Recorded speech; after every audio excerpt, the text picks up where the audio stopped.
Od septembra sama, bez ćerke, bez muža. Posle 11 godina vođenja najhumanije emisije na televiziji, Tamara Grujić otkriva ono što nikada do sada nije javno priznala. U septembru ove godine njen život se menja iz korena. Ćerka Lenka kreće u školu, muž Vuk pokreće sopstveni biznis, a ona ostaje sama na terenu. Ali to nije najteže što ćete čuti. Život udara stalno jako, kaže jedna baka koju je pomogla.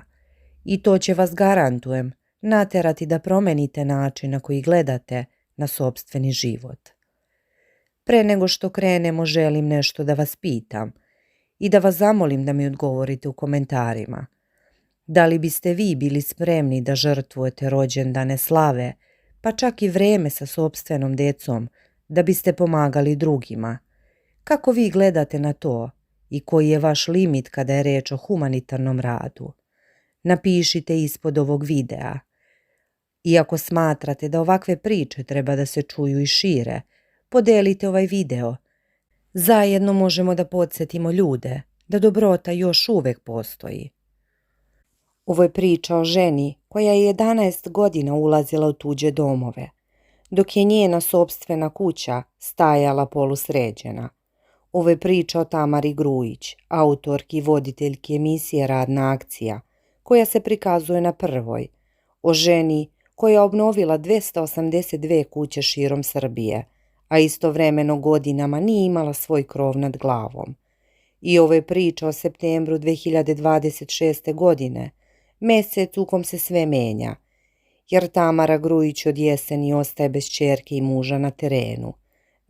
Ne radi se o razvodu. Radi se o trenutku u kom jedna porodica mora da donese odluku koja će ih zauvek promeniti. I radi se o ispovesti koju je dala za jedan dnevni list, a koja zaslužuje da je čujete do kraja. Bez skraćivanja, sa svim detaljima koji su navedeni. Tamara Grujić već 11 godina kroz emisiju Radna akcija obnavlja domove i pomaže porodicama širom Srbije. Obnavljajući nadu i šireći humanost. Njena misija je jednostavna na papiru, a gotovo nemoguća u realizaciji. Ući u domove ljudi kojima je pomoć najpotrebnija, obnoviti ih i vratiti veru u bolje sutra. Ali ono što javnost ne vidi, ono što se ne emituje na televiziji, jeste cena koju ona lično plaća za svaki taj obnovljeni dom.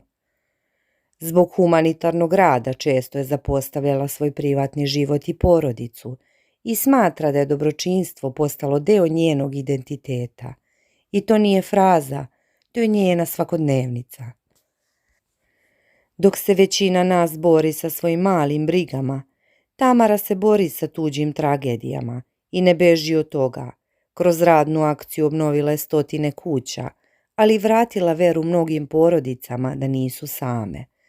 I upravo zato što je toliko dugo pomagala drugima, njen sopstveni životni put dobija posebnu težinu, jer na kraju krajeva i ona je samo čovek. Tim koji radi ovaj intervju Tamaru je ugostio u Starčevu, nadomak Pančeva, na licu mesta gde trenutno njena ekipa pomaže porodici Andrić. Tamara je pristala da otvori dušu na način na koji to retko čini. Nije to bio uštogljen studio, nije bilo veštačih svetala koje diktiraju reči. Bilo je to gradilište. Prašina, alat, radnici koji prolaze, a ona u svom elementu. I baš tu na ciglama i cementom u pozadini ispričala je sve. Tokom tog susreta pred kamerama i mikrofonima Tamara nije krila emocije, nije se trudila da bude savršena, bila je iskrena. I ta iskrenost se osjeti u svakoj njenoj rečenici. Dok su psi, 2 jazavičarke veselo trčkarale po dvorištu, ona je pričala o stvarima o kojima većina ljudi ćuti. I zato je baš ovaj intervju poseban. Kada neko kaže da pomaže ljudima, to često zvuči uopšteno, ali Tamara je precizna. Ona se ne voli hvaliti, ali kada su je pitali koliko je domova obnovila, odgovor je zvučao kao ratni izveštaj. Zaključno sa emitovanjem ovog juna uradili smo 282 kuće, a već unapred snimamo za jesenju sezonu. Za ovih 11 godina, verovali ili ne, pomogli smo isto toliko porodica, 282, porodice, ljudi, životi. Svaka od tih kuća ima svoju priču, svoju bol, svoju nadu i Tamara je, kako kaže, upoznala više od 100 novih ljudi nedeljno u pojedinim periodima. I pitanje je da li biste vi izdržali takav tempo, da li biste vi sačuvali svoj brak i svoje dete kada ste non stop na putu, kada nema vikenda, kada nema praznika i ono o čemu ćemo sada detaljno. Snimanje emisije nije samo klasičan televizijski posao, to je logistika, teren, putovanje i emocije do iznemoglosti. Tamara otkriva da ekipa često stane i pita se gdje su bili prošle nedelje, jer bukvalno minut ili dva ne mogu da se sete. Zaborave gradove, sela i imena. To je tempo koji briše granice između dana i noći. Snimamo 2 puta godišnje po 4,5 mjeseca bez prestanka. 4,5 mjeseca bez prestanka. Znači gotovo celu jesen i zimu Tamara provodi u kamperu na putu s ekipom, dok njen dom čeka njen povratak. Njeno telo i prolaze kroz neverovatne transformacije. Ona priznaje da je posao veoma težak za privatan život, ali je i duboko ispunjavajući. Koliko je naporan, toliko je lep, jer gradimo nove živote i novu nadu. Ovakav balans između posla i porodice rijetko ko uspeva da održi. Ona to pokušava već deceniju. Postoji jedna zabluda koju mnogi imaju. Kada se dugo bavite teškim sudbinama, kada godinama gledate ljudsku patnju, pomislite da postajete hladnokrvni, da se branite, da vas ništa ne dotiče, ali kod Tamare je suprotno. Iako bi neko pomislio da je posle toliko godina rada lakše nositi emocije, priznanje je zapravo suprotno. Iz godine u godinu sve izazovnije da ostanu na terenu i uspešno rade ove akcije. Što sam starija, sve sam osjetljivija. Mislim da sam se posebno promenila od kada sam postala majka. Ova rečenica je ključ svega, jer majčinstvo menja percepciju patnje. Kada je sama bila trudna, kada je čekala Lenku, sve je postalo teže. Svaka bolesna baba na koju je naišla, svaka porodica koja nema dovoljno hrane za dete, to više nije bio samo izveštaj sa terena, to je bio direktan udarac u srce. I tu dolazimo do najtežeg segmenta njenog rada. Tokom godina rada na radnoj akciji, Tamara se susrela sa bezbroj teških sudbina, ali postoje priče koje te bukvalno slome. To su porodice sa bolesnom decom. Najviše me pogađaju porodice u kojima deca boluju od teških autoimunih bolesti koje nemaju izlečenje. Zamislite da morate da uđete u dom u kom dete se bori sa bolešću koje nema leka. Šta vi možete da uradite? Možete da im renovirate kupatilo, da im sredite krov, da im napravite pristup za invalidska kolica, ali ne možete da izlečite dete. I upravo ta nemoć, kako Tamara kaže, najviše boli.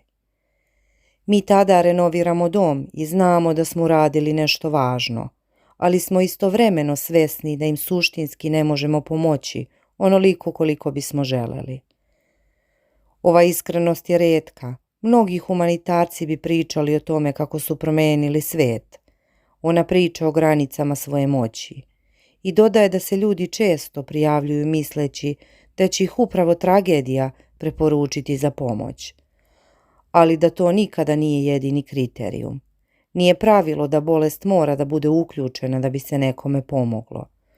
Zapravo je presudna količina nemoći i osjećaj da toj porodici zaista možeš da promeni život nabolje, makar i delimično. I postoji jedna priča koju Tamara nikada neće zaboraviti. Sjećam se jedne bake koja mi je pre početka snimanja rekla rečenicu koju nikada neću zaboraviti. Život udara stalno i jako. To su trenuci kada osvestiš koliko malo zapravo možemo da utičemo na neke stvari i koliko bismo svakodnevno trebalo da budemo zahvalni za ono što imamo. Dok mi kukamo zbog gužve u saobraćaju ili pokvarenog telefona, postoje bake koje su izgubile sve, pa i nadu, i one vama daju lekciju za hrabrost. Posebno je zanimljiv proces selekcije porodica. Tamara objašnjava da nije dovoljno biti tužan. Presudna je količina nemoći i taj osjećaj da toj porodici možete zaista promijeniti život. Ne postoji univerzalni kriterijum, ali postoji ljudska procena. I to je ono što radnu akciju razlikuje od običnog socijalnog programa. Naši ljudi nisu navikli da javno iskazuju osjećanja, kao što je to slučaj u nekim drugim kulturama. Na useljenjima često ostaju nemi, ne govore mnoge, ali ja tačno osjećam šta im se dešava. To je ključno za razumevanje. Mnogi gledaoci komentarišu kako neko nije bio dovoljno zahvalan na televiziji. Zaboravljaju da ljudi u Srbiji nisu navikli da plaču pred kamerama. Nisu navikli da se grle sa nepoznatima. Njihova zahvalnost se ne vidi u suzama, već u tišini. Tamara to razume i zato joj ponekad zasmetaju komentari da neko nije bio dovoljno zahvalan. Naprotiv, neko lakše, a neko teže pokazuje emocije. Niko ko radi javni posao nije pošteđen kritika, ali kritike koje Tamara dobija imaju posebnu težinu. Ne tiču se njenog izgleda ili načina govora, tiču se života ljudi. Ne može čovjek svima da pomogne, zato više ne čitam komentare na društvenim mrežama, jer me pogađaju. Dovoljno mi je da vidim ljute emotikon i odmah znam da je to neka porodica kojoj nismo stigli da pomognemo. Ova izjava otkriva njenu ranjivost. Iako je predvodnica ogromnog projekta, ona se suočava sa činjenicom da hiljade porodica ostaje nepokriveno. I svaki ljuti emotikon na Instagramu za nju je signal da je negde neko razočaran. Ima mnogo lepih komentara, ali ima i zamerki. Zašto nismo bili negde? Zašto nismo pomogli nekome? To je deo ovog posla. Iako pre 10 godina možda je bila tvrđa, danas je, kako kaže, sve mekša. Vrlo je teško čak i stati pred kameru u takvim situacijama. Kaže da sve teže podnosi prolaznost. Ja i dalje ne mogu da se suočim sa smrću. Teško podnosim emotivno gubitke, a pogledaj čime se bavim. Ovo je neverovatan paradoks. Ona je na prvoj liniji humanitarne borbe, a istovremeno je najteže da se suoči sa krajem. Ipak, upravo kroz te gubitke naučila je koliko je život neponovljiv. Život nema reprizu. Ne možemo da zaustavimo vreme. Javni posao ima svoje prednosti i mane. Mane su, kaže Tamara, gubitak privatnosti. Sjeća se perioda kada se porodila. Tada je govorila da nikada neće snimati dete.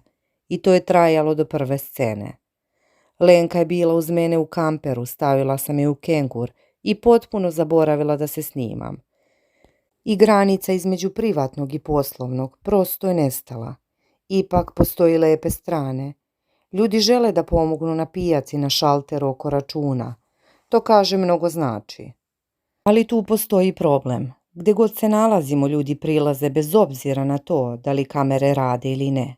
Nikada nije slobodna, nikada nije isključena. U supermarketu, na benzinskoj pumpi, u crkvi, uvek je voditeljka iz radne akcije. I to je cena koju plaća. Iako zvuči surovo, život na terenu sa sobom nosi i prisustvo ljubimaca. Tokom 11 godina jedan od članova ekipe bio je pas Milica. To nije bio samo pas, to je bio deo porodice i saputnik. Kada se dese takve stvari u privatnom životu, postaješ emotivni za sve. Prošle godine su je spavali. Emisija je izgubila člana koji je snimio više od 200 epizoda. I to je bol koji običan gledalac ne može da razume. Oni su zajedno proveli godine na putu, po kiši, snegu, vrućini. Ta vrsta veze se ne zaboravlja. I to je još jedan razlog zašto je danas Tamara mekša nego pre deceniju. U svakom intervjuu postoji ono pitanje koje sve zanima, hoće li prestati i kada. Tamara je sada prilično jasna. Razlog promjene je Lenka. Njena ćerka ove godine kreće u školu i to menja sve. Do sada je Lenka mogla da bude sa njom u kamperu, da putuje, da spava na terenu, ali škola ne dozvoljava izostanke. Škola zahteva stabilnost. Shvatila sam da je dobročinstvo nešto čime želim da se bavim do kraja života. samo na drugačiji način. Zato je osnovala fondaciju Tamara Grujić. Fondacija će raditi isto što i emisija, renoviranje domova, ali bez kamera, bez terminskih pristanaka, bez potrebe da budete na putu 9 mjeseci godišnje. Već imamo humanitarni broj, prijave funkcionišu i već planiramo pomoć za nekoliko seoskih škola i porodica. Fondacija je registrovana krajem 2024. godine i polako počinje da živi svoj život. Ali važna vest, to ne znači da emisija gasi svetla. Radit ću paralelno koliko bude mogla. Sigurno ćemo još najmanje godinu dana snimati pune sezone, a kada prestanem sa emisijom, potpuno ću se posvetiti fondaciji. Ono što mnogi ne znaju jeste da je Tamara zatrudnela potpuno neočekivano. Voditeljka je godinama pomagala drugima, a onda joj sudbina vratila tako što je ostala trudna baš kada su se spremali za vantelesnu oplodnju. Pripremali su se za vantelesnu oplodnju, planirali sve do detalja, a onda je priroda odlučila drugačije. Dobila je ćerku Lenku u 42. godini i sama kaže da veruje da je Bog vratio za sva dobra dela koje je učinila. Ta priča o borbi za potomstvo, o pobačaju koje je doživjela sa 33 godine i o konačnom ispunjenju, to je pozadina njene ogromne zahvalnosti za svaki trenutak proveden sa Lenkom. Zato joj je sada, kada Lenka kreće u školu, toliko teško da pomisli na odvajanje. Suprug Vuk Đoković. Dugo je bio njena desna ruka na terenu, pomaže oko produkcije, oko logistike, ali sada je on pokrenuo svoj privatni biznis, potpuno odvojen od njenog posla. Htjeli smo da imamo 2 nezavisna posla i više stabilnosti kao porodica. To je zrela odluka para koji razmišlja unapred. U braku su već 14 godina, upoznali su se na snimanju jedne emisije. Ona je radila casting, on je radio tehničke poslove. Tako da će od septembra porodično biti sama na terenu, naravno i uz ekipu. Iskreno, teško mi je da zamislim kako će to izgledati. Ova iskrenost je ono što publiku veže za nju. Nije robot, nije super žena, osjeća strah, osjeća usamljenost i uprkos tome nastavlja dalje. Dok je gradila tuđe domove, Tamara je živjela kao podstanar. Dugo nam je najveće pitanje bilo kako uopšte da dobijemo stambeni kredit.